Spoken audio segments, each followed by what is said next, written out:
মধ্যপ্রাচ্য ও আফগানিস্তানে যুক্তরাষ্ট্রের যুদ্ধে খরচ কত, নিহত হয়েছে কত মানুষ? মধ্যপ্রাচ্য যুক্তরাষ্ট্রের সামরিক সম্পৃক্ততা দীর্ঘদিনের, যা আরও এক দফা বিস্তার লাভ করলো এ সপ্তাহে ইরানের অন্তত 3টি পারমাণবিক স্থাপনায় দেশটির বিমান হামলার মধ্য দিয়ে।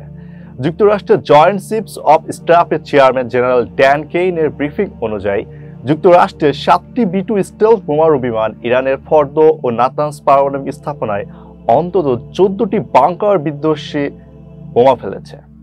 এক একটি B-2 স্টেলথ বোমারু বিমানের দাম প্রায় $210 কোটি।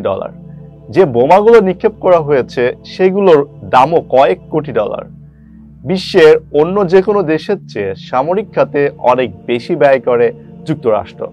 সামরিক খাতে সবচেয়ে বেশি ব্যয় করা দেশগুলোর তালিকায় শীর্ষে থাকা যুক্তরাষ্ট্র একা যে ব্যয় করে তালিকার পরবর্তী 9টি দেশের সম্মিলিত ব্যয়ের চেয়েও তা বেশি। ইরানে গত শনিবার রাতে যুক্তরাষ্ট্রের ওই অভিযানে 125টির বেশি যুদ্ধ বিমান অংশ নেয় বলে মার্কিন কর্মকর্তারা জানিয়েছেন।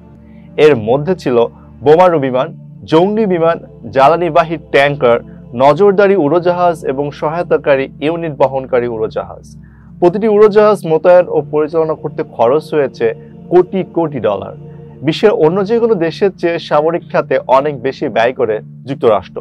সামরিক খাতে সবচেয়ে বেশি ব্যয় করা দেশগুলোর তালিকায় শীর্ষে থাকা যুক্তরাষ্ট্র একা যে ব্যয় করে তালিকার পরবর্তী 9টি দেশের সম্মিলিত ব্যয়ের চেয়েও তা বেশি।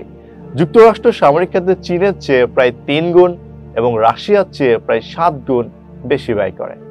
এতক্ষণ বার্তা বৈঠকের সঙ্গে থাকার জন্য ধন্যবাদ। নতুন নতুন তথ্য ও সংবাদ পেতে বার্তা বৈঠকের ইউটিউব চ্যানেল ও ফেসবুক পেজের সাথেই থাকুন।